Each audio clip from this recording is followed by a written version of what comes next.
I'm sorry to disappoint you, but today's video will not involve me bricking any headhunters, mage bloods, or other super high value items.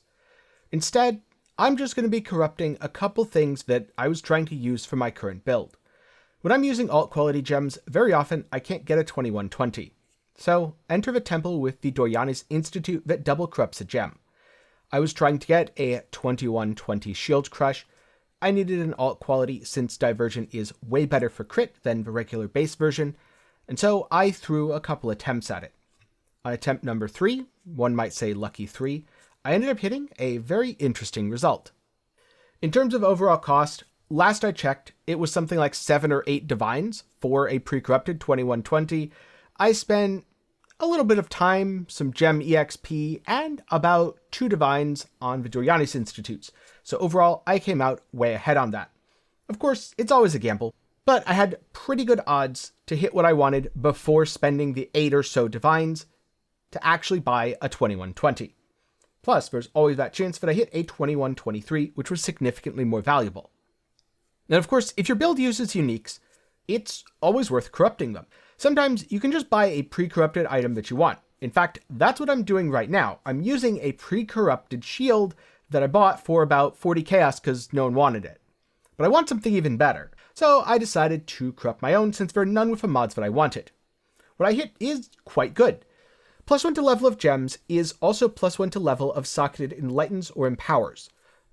In this case, I think enlighten is what would be used, and it'll add some nice mana reservation to whatever other auras you have socketed, probably something big like Grace, Determination, or maybe even Hatred. For a long time, I've used the +1 generic gem levels on a shield as a trick to either get my auras to a higher level or get my enlighten to a higher level to fit in more auras.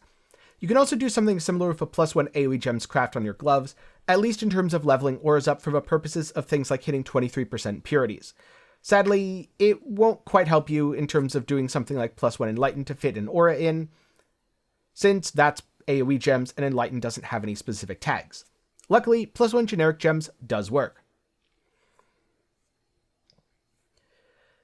And so that is my recent experience with the Corruption Chamber and Doryani's Institute. In terms of a shield, it was a 25% chance to hit anything, and I hit this on the first try. So the best case scenario from here, I sell the shield, and I buy one with the stats that I truly want. But now I'm curious, do you double corrupt much? And if so, have you gotten any interesting results in 319 or other recent leagues? Let me know your thoughts down in the comments below. A special thanks to my patrons and YouTube channel members. Your support helps keep me independent and allows me to turn down things like sketchy mobile game sponsorships. You can do so for as low as $1 a month over on Patreon, or if you want to support me completely for free, then you can join the community by hopping into my Discord, link below. If you want more content, check out my second channel, 10 Gaming Thoughts. It's a place that I use to review games, ramble my way through video essays, and a lot more. Or of course, you can just click the suggested video in the card right now. I hope you learned something today, and maybe I'll see you again sometime soon.